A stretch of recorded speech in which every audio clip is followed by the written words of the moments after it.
You've seen it before. A brilliant doctor who smokes.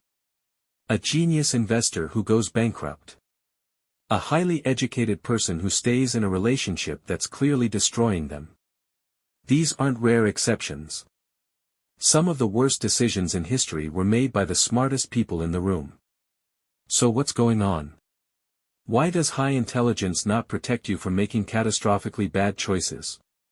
The answer will change how you think about your own mind. Most people assume intelligence means good judgment. It doesn't. Intelligence measures how fast and efficiently you process information. It says nothing about which information you choose to process, or whether your emotions are distorting what you see.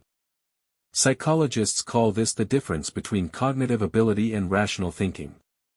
You can score 145 on an IQ test and still be completely blind to your own biases. In fact, research shows that smarter people are often better at rationalizing bad decisions, meaning they're more skilled at constructing convincing explanations for why the wrong choice is actually right. Think about that. Higher intelligence can make you worse at catching your own mistakes, because you're better at defending them. One of the most documented patterns in psychology is that competent people in one area assume their judgment carries over into unrelated areas. This is called the halo effect of intelligence. A successful surgeon starts trading stocks aggressively with no financial knowledge, because in his mind, he's smart, therefore he'll figure it out. A brilliant engineer makes sweeping political statements about fields she's never studied, because intelligence feels like a universal passport. Smart people are disproportionately vulnerable to this because they've been rewarded their entire lives for being the smartest person in the room. That reward history quietly teaches them to trust their judgment more than they should, even in rooms where they're completely out of their depth. Here's the uncomfortable truth: your brain has two systems running simultaneously. System 1 is fast, emotional, and automatic. System 2 is slow, logical, and deliberate. Intelligence primarily boosts System 2, your analytical ability. But System 1 fires first, every single time.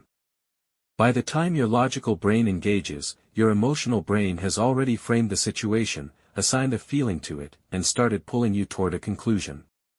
Your intelligence then arrives not to find the truth, but to justify what your emotions already decided. This is why the smartest people can stay in toxic relationships. Their analytical brain isn't actually analyzing, it's working overtime to explain why staying makes sense. The emotion came first. The reasoning came second. The intelligence just made the rationalization more elaborate and convincing. Cognitive biases don't care about IQ. In fact, studies from Yale and Stanford have shown that higher IQ correlates with stronger confirmation bias, the tendency to seek out information that confirms what you already believe and ignore everything that contradicts it. Why? Because smarter people are more efficient at finding supporting evidence. They read faster, recall more, construct better arguments. So when they've already decided something is true, they build a more airtight case for it than a less intelligent person would, and become even more resistant to changing their mind. This is why highly intelligent people can hold deeply irrational beliefs. They're not failing to think. They're thinking extremely hard, just entirely in the wrong direction, reinforcing a conclusion they should be questioning. Even if you could neutralize all biases, there's one more variable that collapses smart decision-making instantly: stress. Under pressure, your prefrontal cortex, the part of the brain responsible for rational judgment, literally reduces in function. The stress hormone cortisol physically impairs your analytical thinking. Intelligence becomes largely irrelevant when you're exhausted, afraid, grieving, or under financial pressure. This is why brilliant people make terrible decisions during divorce, job loss, or health crises. It's not that they forgot how to think. Their brain is operating in survival mode, and in survival mode, intelligence takes a back seat to raw emotion and instinct. So what's the takeaway? Being smart is genuinely useful. But it does not protect you from bad decisions without one critical addition: self-awareness.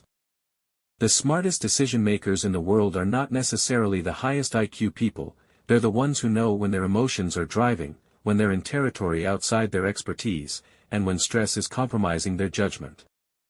They've learned to treat their own mind with suspicion, not just confidence. The most dangerous person in any room isn't the one who knows the least. It's the brilliant person who has never once questioned whether they might be wrong. If this made you think differently about how you make decisions, subscribe, because this channel is dedicated to understanding the hidden forces that shape human behavior.